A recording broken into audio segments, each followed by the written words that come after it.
Welcome, everyone. Welcome to Lunch and Learn today. I'm so glad to see you.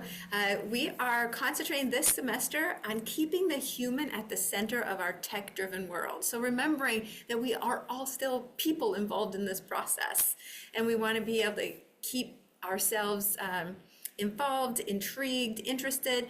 This Lunch and Learn series is not anti-technology, though. It's recognizing how do we have a synthesis between us. How can we work with the technology and not feel like we're pushed by the technology? That kind of thing. We'll get into the agenda. Today we're going to talk about moments of connection and why that connection matters and strategies to strengthen that sense of connection. Because when we have moments of connection, there's an article that's put out by Harvard about great teachers making students feel noticed. And it gives data about students, how they're feeling about their interactions with their faculty. Now, this was from 2020, some of this data, and then we have some from 2024. So in 2020, there were 27% of the students that strongly agreed that they had a professor who cared about them as a person. But in 2024, they surveyed students and 28% reported feeling isolated. 23% reported feeling left out. And almost 2/3, so that would be about 66 or 67%, felt lonely. And in one poll, 50% thought that their teacher wouldn't even notice if they were absent from class that day. And students who felt, on the flip side though, because that's kind of the darker side of it, and Christina did pop the link to this article in there if you're interested in looking at it. Students who felt that their teacher cared about them though, they were 1.7 times more likely to be thriving, according to the poll.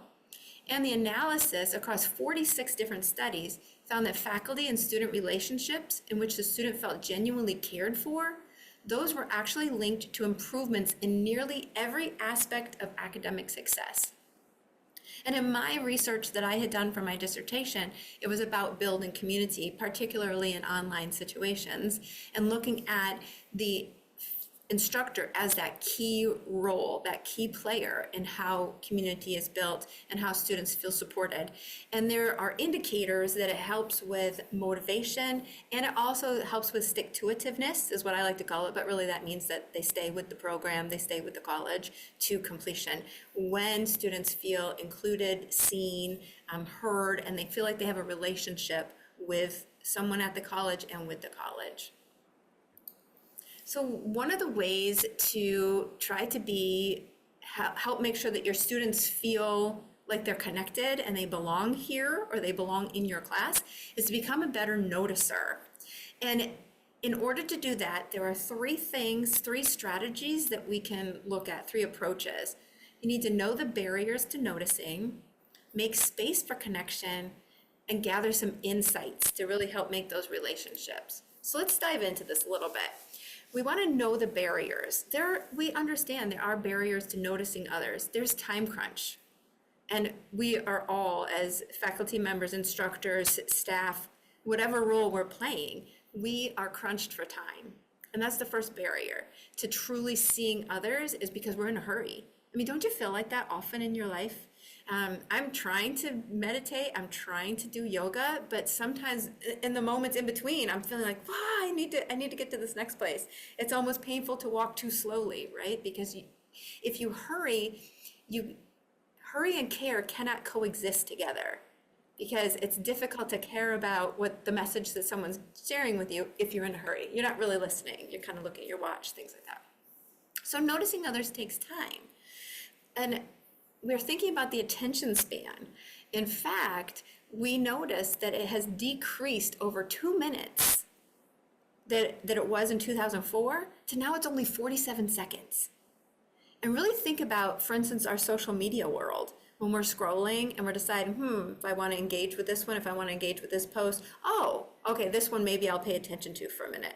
And it's recognizing this overload of information that we have, really, and how we are spending our time figuring out where our attention is going to be with this. And it's due to these increased distractions and this information overload. And then finally, a result of the strain of our attention is that our interactions become automatic. Now, we've talked about this before. We've lamented it before. Hi, how are you? Oh, I'm fine. Okay. Really, when you ask someone, how are you? You're not really looking for them to tell you. You're looking for them to say, yeah, because you need to hurry. You need to hurry on to the next part. I mean, I'm trying to make a cognitive effort that, for instance, I was in the grocery store and I couldn't find the pomegranates. And I asked the guy who was in the produce, I said, hello, how are you? And he says, oh, I'm fine. I said, I am so glad to hear that. And I tried to stop and really look at him. And he looked at me and he goes, oh.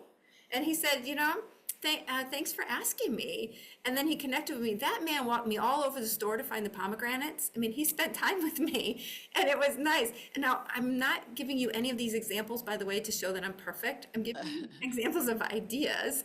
I don't always do these things, but I'm making a conscious effort. But once we know these barriers, we can start to think about how we can overcome them and think about the automaticity. Even our encounters with our students can sometimes feel stale. If we teach 4 sections of the same class, it can start to feel stale. Here we are again. And my problem when I would teach the same section of 4 different sections of the same class, did I tell this to this group? Did I remember to say that to this group? Or grading can become robotic. I mean, we often talk about being able to use those banks for a Google Doc or a Microsoft Word doc that has little statements that you pop in to the grading that you do for students. But sometimes that can feel really stale eventually, that you're just putting the whole thing in there. I try to add a sentence at least. I mean, I have a bank too.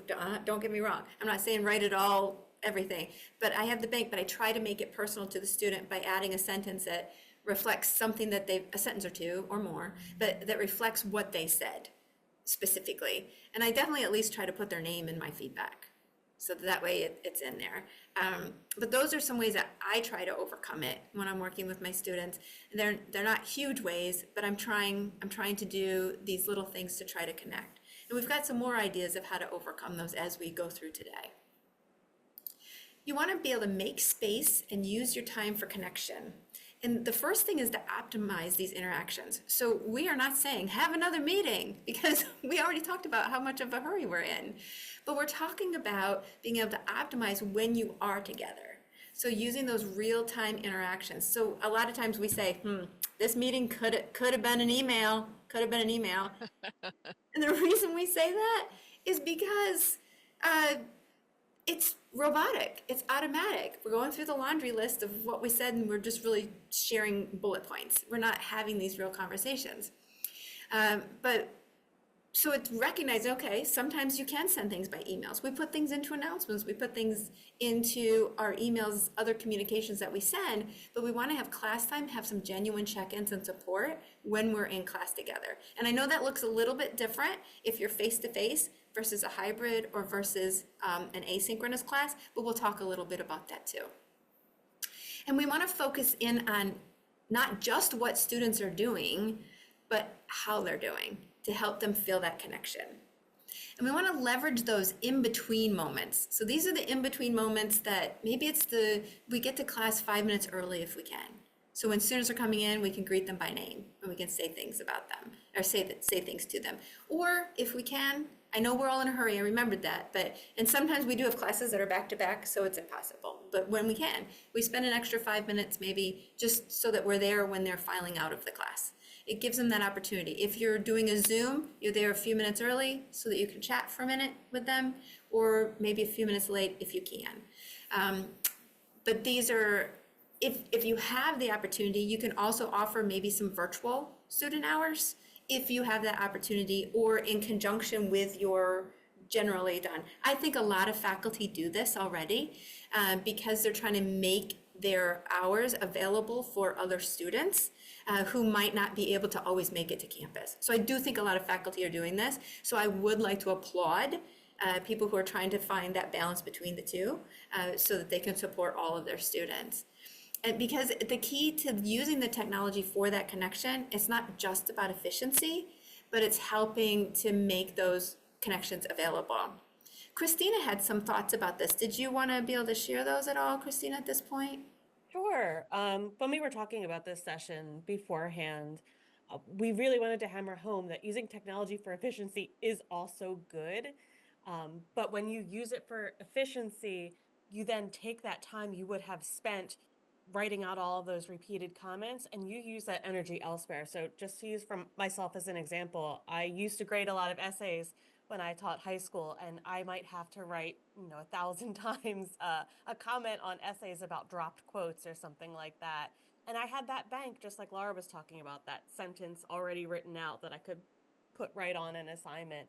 And that did save me a lot of time, and it was a little automatic, robotic, but at the same time, because I then had that mental energy that I didn't have to constantly write out the same thing, that's energy I could use to have a one-on-one conversation with someone or to get to class a little bit early, stay a little bit late, because I wasn't so stressed about grading or physically writing things out. So we use that efficiency to lighten our own loads so we can use our time more effectively. Thank you, Christina. Thank you. And then the letter B is about the language that you use. So when we start trying to pay a little bit more attention, we want to use this noticing language to let the students know that we are seeing them. So for instance, one of the ways you can immediately improve your attention skills, because you might be at 47 seconds, just like the students. I don't know. Um, the way you can improve it is write down what you observe. So for me, what I did is, especially in the first few weeks, I had a little attendance thing, and next to it, I might write things that would help me remember who was who. But I also remembered, is it who was whom or who was who? I'm not sure. Please don't think it's terrible if I wasn't sure of that one. But I would try to write down, and it might be little things like, glasses, or it might be little things like tends to sit on the right hand side of the room. I don't know, to help me figure out who was who. But then I also had someone, for instance, who told me they loved rubber duckies. So I would write that down. And then periodically throughout the rest of the semester, if I'm talking up there, I could say, yeah, that might remind you of a rubber ducky, right? And then it can connect with this student in just a little way and help her feel heard. Incidentally, with her, it was interesting. She did tell me at the end of the semester just how much she felt seen. And that really that increased the likelihood that I was going to do that again because I felt, this connection. But you can write down little things, and then when you share them with your students, you can say things like, "I saw that so and so, blah blah blah," or I wrote down that David really loves his kids, and they won this big cutout thing at the movie night 2 years ago. Things like that. I will write down these things so I can engage with my students and let them know, "Hey, I notice you. I remember that." And then it helps you feel that connection with each other then after that. And they're all signals when you do these things, when you say these things, that it helps them be seen. Now, even if you write it into announcements, I noticed on 3 papers that people were talking about photosynthesis and the value of it, to particularly the hydrangea. I don't know. And so we thought we can talk about that. And then Jen had mentioned something about being able to keep your Google Doc of students. Did you want to expand upon that, Jen? We Yeah, because I practice loved, this way, everybody, and this is how I get these ideas of what people would like to add in, just so you know. Jen, go ahead. yeah, because I loved Laura's idea and process she mentioned with putting those little notes next to attendance. And I was picturing as you're going through grading, right? Like you have that bank of feedback, right? Those feedback comments, so that way you can give it, but then realizing like now you can put a little bit of energy into another kind of tech efficient way of doing it. You have that attendance list, right? And then after you're finished grading it, like maybe you notice a student's really struggling with grammar or something, or they're really great with clarity. So you might note that on just a quick note next to like a couple of students. Then when you go to grade that next essay, right, you pull up your normal feedback, like normal bank of comments that you have, and then that list.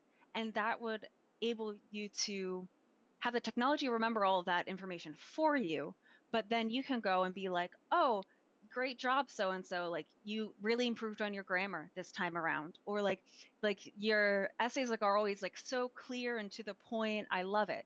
So you can tailor it to people with those just quick little notes that you made. So again, like using technology and just directing your energy to what's the most important, that connection. I love that idea. And you just made me think just now too. You just made me think about how many times we might have a culminating project with benchmarks along the way, and that would help me keep track of how the students were meeting the benchmark, so I could say, hey, I had given you this advice, you didn't follow it, that kind of thing. That's what I ran into with my students sometimes. You give them the advice and you say, hey, I told you how to cite that article. That one at least should be right, something like that. Or being able to say, hey, I noted that you had this and you expanded it this way. Nice job. You can also, it's also for kudos, not just gotcha. All right, excellent. And then the third thing was being able to gather insights. And when you gather insights from your students, it helps you to anticipate possibly their challenges. So you can ask some meaningful questions that go beyond just how are you or how's your day, but what's been meaningful for you today? Or for instance, when I asked you at the beginning of this session, what's a win for you this semester? Trying to have something that's more than just, I'm fine, I'm good. It's getting you to think more deeply, even about yourself, to be able to share that. Did the group project go well? That's a yes or no, versus what's the most interesting thing to you about the group project?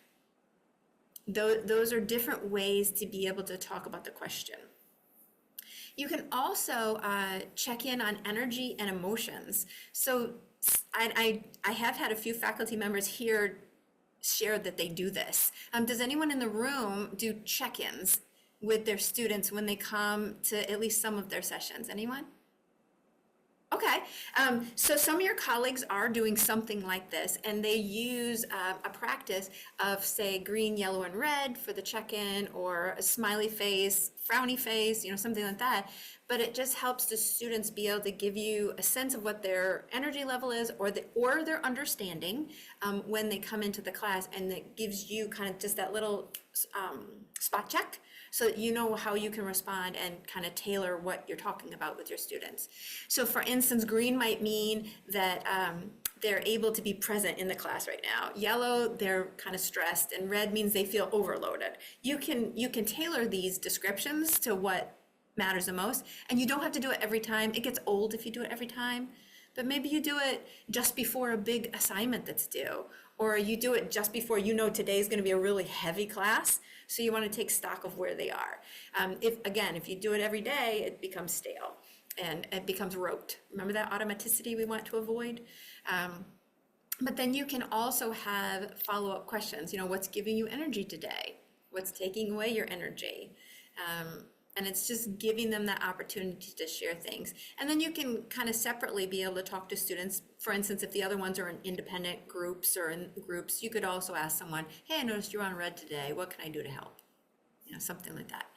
And then finally, monitoring their recurring struggles gives you proactive compassion. So one of the examples that's available in that article, or in an article that I read, was that there was a writing assignment that's due at a busy time of the semester. So what this professor did, they set aside half of their next class for writing time. So the students actually had the opportunity to cut out a block of time and work on it. And that can be helpful too. Some people who have been involved in, say, course redesigns. Sometimes you set up a time where you're going to sit with the instructional designer, we're going to sit together, and this is time just for you to work. I'm here if you need me, kind of thing. And that makes it easier for some people because it's hard to carve out the time in the day. Well, then what that person did is they figured, well, it's always busy that time of semester. I'll just do half of the class for writing then for the next time. I applauded their proactive compassion. I really did. However, I think they could make it more powerful by adding this, telling their students, by the way, I saw last year that this was an issue, so that's why I put this writing time in here, because you also want to avoid your students thinking you're checking out. Because if you design a class and you say, yeah, today's a writing time, half of them don't come because they feel, well, whatever. So you have to talk to them about the value. What value are they going to get from that class? And two, telling them why. Students struggle, they have a hard time finding it in their thing. This is going to be your dedicated time to write with me there to help you. And that will increase the likelihood that your students attend that writing session. Will it make it perfect? No, it won't. But it will increase the likelihood that they will attend, and that's important. And I think having those conversations also helps them know that you are listening and hearing your students and you're responding to your students. And I do see in the chat we have recurring struggle check-ins. They can be key to teaching and advisement approaches, just-in-time interventions. I like that idea. Do you want to expand on that at all, David? Yeah, I mean, teaching as advisement is something that I've always kind of pushed because, students aren't there just for content. They're there to help to be helped in navigating the whole college pathway. So a lot of times we're the only people in the classroom that the students will ever talk to about their content struggles, or sometimes even their majors aren't quite a good fit for them. Um, they're struggling in mathematics. I've seen a lot of that this last semester. And so they ask, if you are open with them, they'll ask questions like, I have a 69.2. Should I withdraw from MAT 183? Or so just building that and saying, hey, how are you doing? November 10th is coming around. Have you visited the tutoring center, et cetera, et cetera? It's really great opportunities to provide those just-in-time interventions and direct them without having them lose opportunities to succeed. Thank you. Thank you for sharing that. And I like how you mentioned even the tutoring center, and that sometimes we have these things in our courses because we have a little tab in the course that says student resources, but we don't always take the time to talk to students about, hey, by the way, under student resources, there is tutoring center, and tutoring center is good if you're struggling, but it's also good if you just want a second set of eyes on your paper, that it can help you. So it can help any student in the class. So just want to put that out there for you, and it's free for anyone to come. Something like that helps students really know what resources are in there, because they're crunched for time too. Many of them, they're not reading through all of these things. So it helps if maybe we highlight it periodically, especially before a big test or before a big assignment, something like that. And if we point it out to everyone, we're not discriminating either. We're not targeting either. We're letting everybody know that resource is available. Oh, I love that. And it just popped up in the chat. Students need to feel that you're happy to see them. Absolutely. Because there's research that was showing that students don't go to student hours because they feel like they're interrupting the instructor. So maybe the instructor is doing whatever they're doing, and the student comes in, they go, and they set things aside instead of, oh, hi, I'm so glad to see you. And it's not always easy to do that. I know that. And if that's not in your personality to be effusive, please don't put on a show, because students will see right through that too. But you can say, oh, I'm glad to see you, and set things aside, or, oh, I'm glad you're here, or nice of you to come in, or even just, what can I do for you today? Something like that can help them feel like you're at least not annoyed with them being there, but hopefully, welcoming them into the place where they can get some support. So, to practice what we were talking about, how are you feeling about strategies for noticing students? Green, you're inspired. Yellow, you're still thinking about the feasibility of it. Or red, I'm not sold yet. Do we have any, and you can type it in the chat or feel free to unmute, your choice. Oh, I see some greens. Oh, good. Excellent. Do we have any yellows? You're still thinking about it? I see a lot of greens. I'm excited. You've been inspired. I'm excited. Okay, all right, okay. Excellent. Thank you very much. Thank you. Yes, we see greens in the chat. Fabulous. I was trying to change my background to green, but I guess it's already green. So excellent, Olivia. Yes, go with that. And in that case, we have several greenish backgrounds, so we'll say that's a good sign. Fabulous. And I'd like to talk to you a little bit more about why connection matters, but this is research-based. So it's not just us saying, oh, it's always good to be nice to people, which I've also learning the difference between nice and kind. By the way, there's a difference. But we want to make sure that our students feel like they belong, because when they feel like they belong to Delaware Tech, to our classroom, to our MAT 182 class, when they feel like they belong there, then they're motivated and their persistence increases.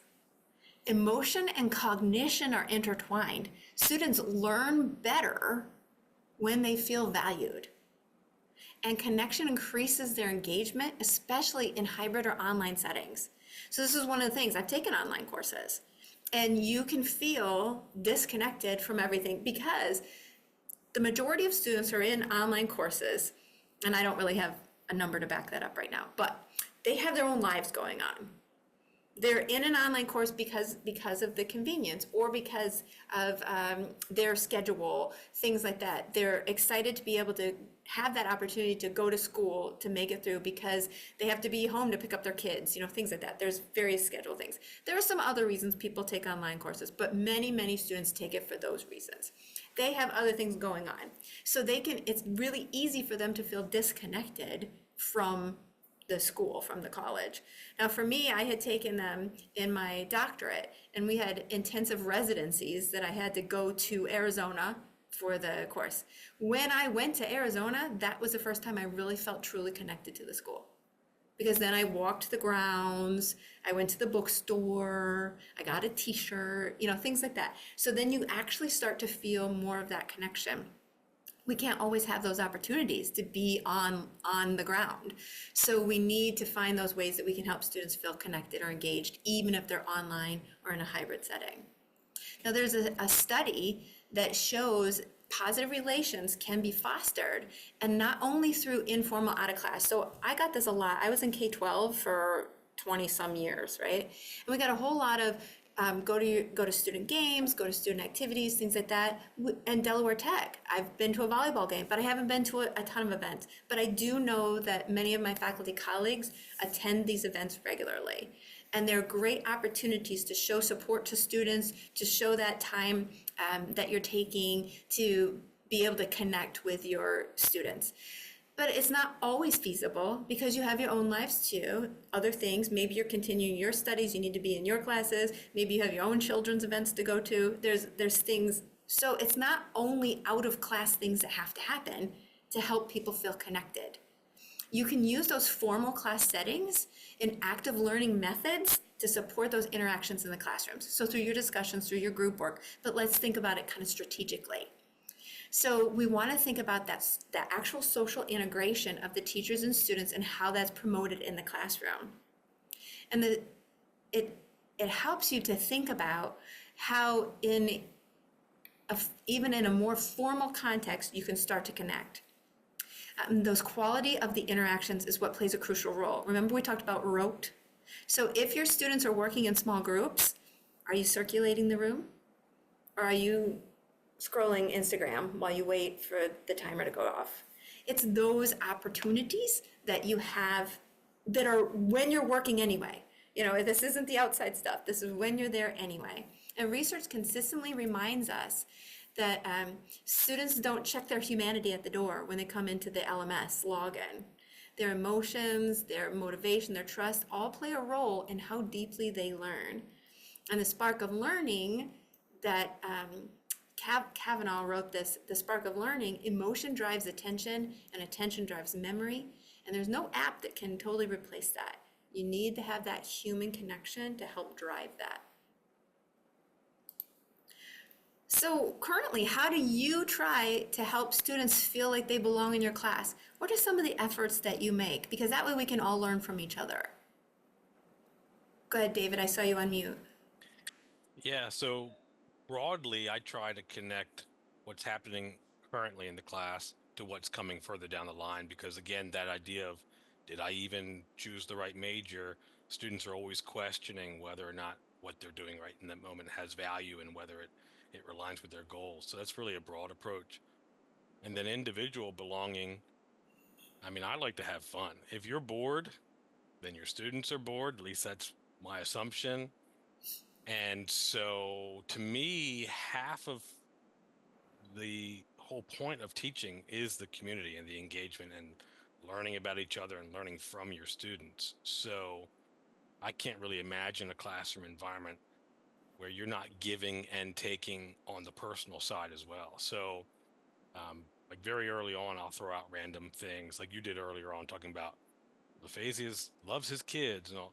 So I'll give personal information like that, and I'll tie in, hey, random thoughts about the weather and things, but then actually actively listening to how they respond. And like you said, with the rubber ducky, picking up on these things and reinforcing that I've seen you, I've heard you, I care about you, and you've now become part of at least my semester and my thinking in the class. So that's part of it. And then I guess the third dimension is encouraging relationships between students, which again is huge.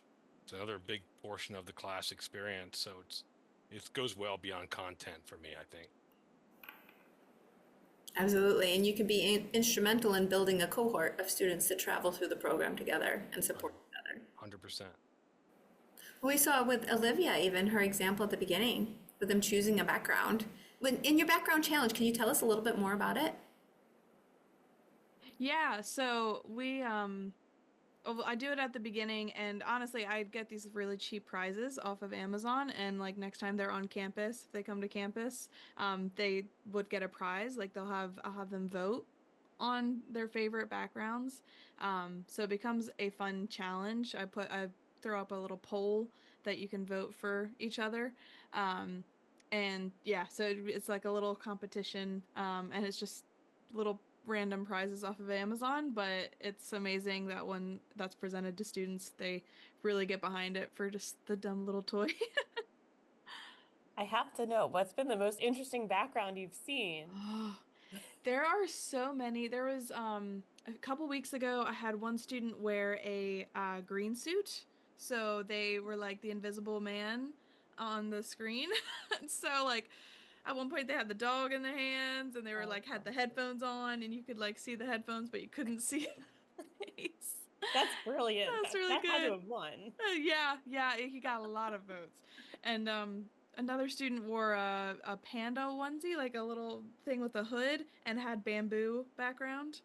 Um, so they really go in. And then there's sometimes just like some other jokes for like students who have had classes with each other, behind the scene footage, that they would put like just funny pictures with each other. Um, yeah, so it's been really funny engaging in that. That's fabulous.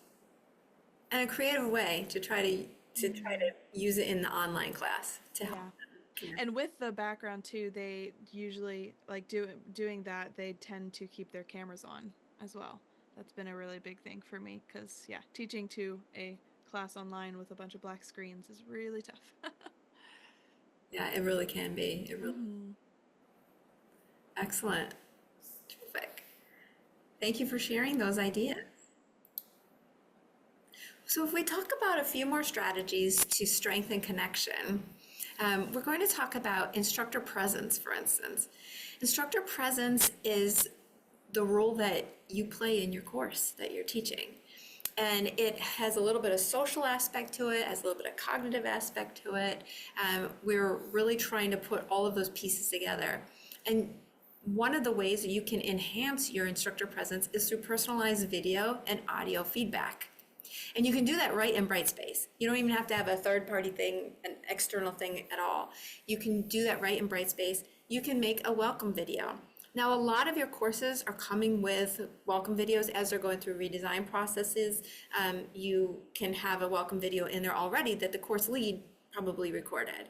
But you are absolutely encouraged to create your own welcome video, but it doesn't even have to be the course orientation video. I mean, I put one out to my students, just said, hi, I'm Dr. Thompson, and this is abnormal psychology, and I'm excited because we'll talk about this and we'll talk about that.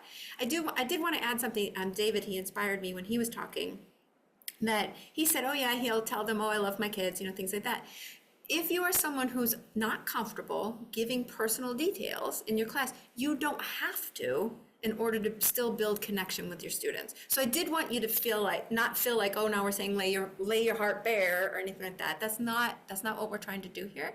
But if you add some professional stories in there, for instance, some things that you've faced that were similar to these things, maybe an experience you had in college or an experience that you've had generally in the field. Those are also ways to share bits and pieces of yourself that don't feel like you're giving away your personal space. So I did want to make sure that I pointed that out for you. So even when you're making these videos or you make these connections with your students, you only share what is comfortable.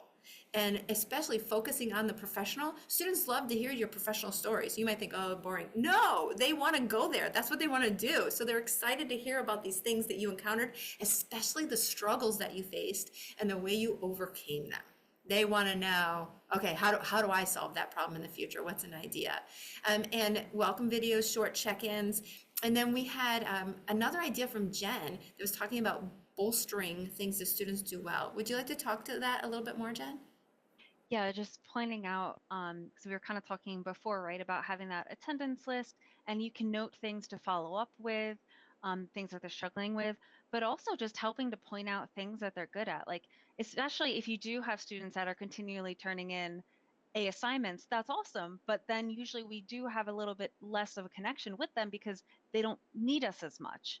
And there's nothing wrong with that. But if we might be able to help them and other students who might be struggling in a way that encourages, like, hey, maybe like you are struggling on grammar, but we can also point out, but yeah, like that structure of your essays, like every time is on point, right? Or like your spelling every time is excellent, like great job, great attention to detail. So it might help them realize some strengths that they didn't realize they had in a subject, particularly in ones like English and math, where they might be like, oh, well, I'm just not good at this. Well, we can help point out, like, but there are things that you might actually be good at. Like, you don't have to be perfect at everything, but hey, like you're good at this.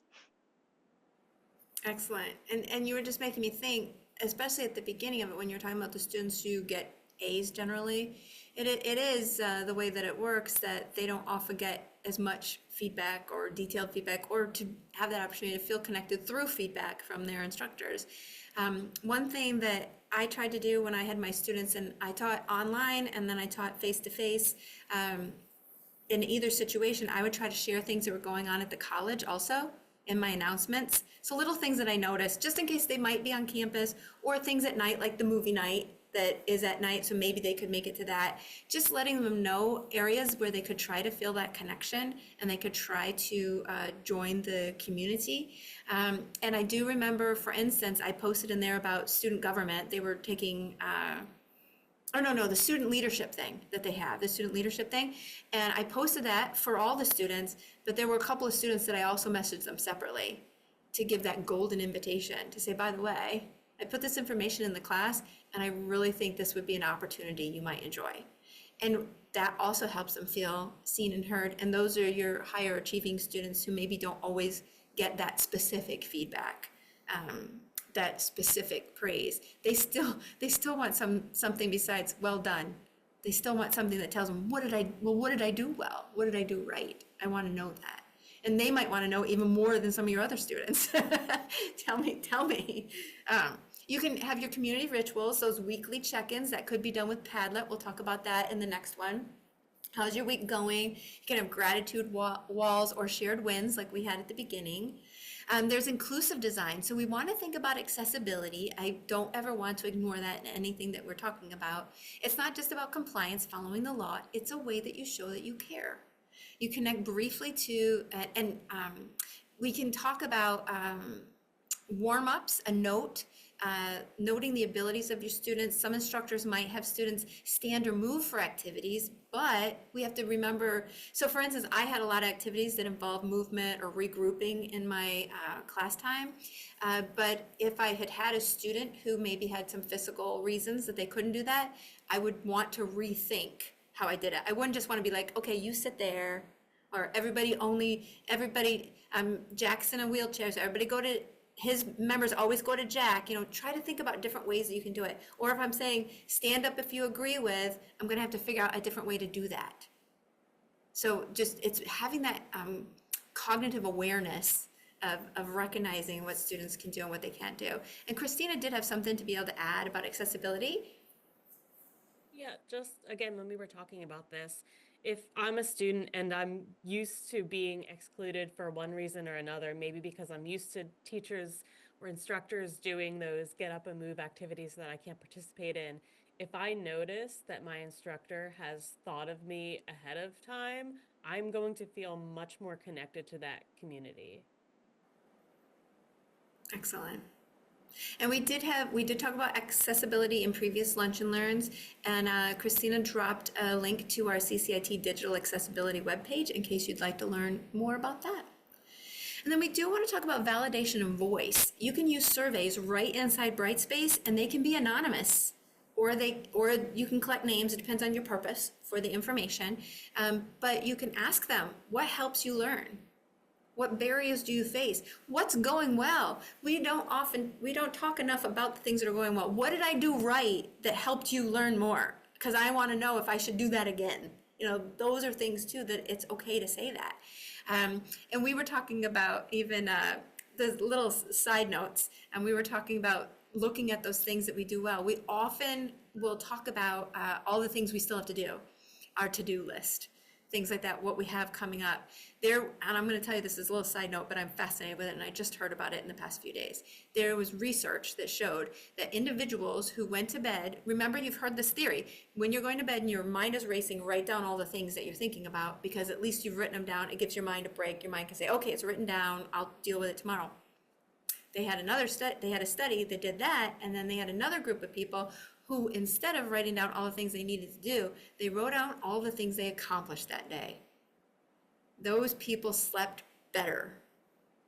Now, either theory works, because they still all slept better than the ones who had no theory, no strategy whatsoever. But if you are cognizant of that, so we talked about having, instead of necessarily a to-do list, and maybe you have a to-do list, but complement it with a to-done list.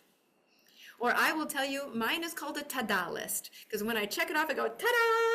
And I really do that. My colleagues have heard me, because you have to celebrate these things. And I've also heard of a reverse bucket list. So we've heard of bucket lists. My chair for my dissertation, she was turning 71. She said, okay, I've got 70 things that I put in that I need to do this year. I need 71. Give me another idea. So I thought, oh, I'll try that. So when I turn 51, I'm trying to come up with all these 51 things that I want to do in the course of the year. The reverse bucket list is the other way. What are all the things you've accomplished in your life so far? Instead of thinking about, oh my gosh, I still have this, I still have this, I still have this, or I want to do this, I want to do this. It's going, wow, I've done a lot. How did I do all that? Wow, things like that. So those are little side notes, but I'm hoping to give you something good so that you can build your own capacity for grace for yourself as well. Because it's hard to offer grace to other people if we can't offer it to ourselves. And I say that like I'm perfect, and I'm not, but I'm working on it. And connection, it doesn't have to mean a massive overhaul in what you do. Sometimes it's just that 2-minute video greeting. Sometimes it's that Padlet for 3 minutes at the beginning of class. You can also think about just trying to find all those little ways that you can be present in the class, like David said, showing that you're having some fun with what you're doing also. Maybe having that community ritual gets them there on time a little bit more often, because they know this is what you're doing at the very beginning and they want to take part in it. And again, that inclusive design, just recognizing where are your students and being able to meet them where they are and giving them a voice so that they know that they're heard. So when you're thinking about those types of strategies, what's a strategy that you use most often? Or from those things we just talked about, what's one you'd like to explore a little bit more? So I use something very simple, which is the exit ticket approach. And so students just put one thing that they learned and one thing they still have a question on, right? Classic. But the way that I return to them the very next day, always, and I always try to reframe the questions or really get to the meaning behind the questions.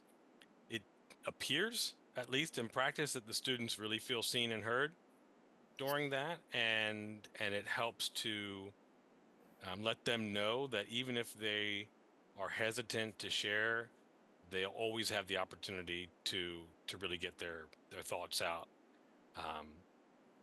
And it seems universally accepted, so well adopted. Simple but useful. Excellent. Thank you for that. Do we have any other ideas in the room? I think humor can be important when used in the correct way. Ooh, yeah. Talk more about that. So like when I taught SSC 100, like we were in the middle of a nice lesson, like the smart board like went out and everybody was like panicked. It was just like a little power surge or something like that, and it just came out of my mouth. I don't know why, but I was like, holy potatoes, Batman, like what happened? And everybody laughed because they were just like, what a stupid like combination of phrases. But it kind of eased like the tension a little bit, you know. So That's fabulous. Thank you. And I love, Jack, how you pointed out to make sure that it fits with the circumstance. So, I mean, sometimes we do have to kind of think about a little bit, make sure that we're not going too far one way or another in our humor, recognizing where we can, but holy potatoes, I mean, come on, what are you going to do with that, right? Because I've planned to pass around that idea, the background idea, to like everyone, because that is such a great idea. Like exactly what you said, as far as like it's really engaging, but also like there's a beneficial reason. Like there's like a carrot to turning your camera on, because I'm so used to in classes just like, nope, you have to have it on. It's a requirement, and it's an important thing. Don't get me wrong, but like it is that negative, like, all right, you have to, versus like, oh cool, now we can have fun with it and like get to know each other and stuff. I love And especially when there is no requirement, you feel like you can't require them because there's, some reasons, some valid reasons why students might not want to have their camera on. But allowing that background is another way to help them understand how, depending upon wherever you are, here's just this background you can put on and you can still belong, you can still feel like you're part of the class. I like that idea a lot. Okay. So then the final thing is nothing that I really want to call anybody out on or anything like that, but I'd like you to do a connection audit of what you do, and whether you're faculty or whether you're staff, how you're interacting with the students at the college and how you're trying to build that connection. Connection is the core of teaching, but it's also the core of humanity, really, how we connect to each other. And we talked about how technology can support those connections, but really only humans can create that connection. We have that power, that ability in us, and we just need to be able to figure out how we make that shine. And I want to thank you for coming here. By the way, remember the core connection was the core, ha ha ha. So I thought this was kind of funny to be able to include that there. Oh, I meant to tell you too, I forgot. In this picture, I had AI create this picture. I said, yeah, I need a teacher with an apple core, and most of them, they came up with apples like this. One of them, it had a core, and the core just didn't look right. It looked kind of gross and yucky to have the core there. So we're just going to go with the apple. But this is something that AI can create for you. I did that in Canva, and I thought it looked pretty good. It turned out pretty well. And then this one, it was just an image that I found. But I do hope that you all will have a lovely rest of your day and enjoy your lunch. If you want to have any further conversation, I'm still here.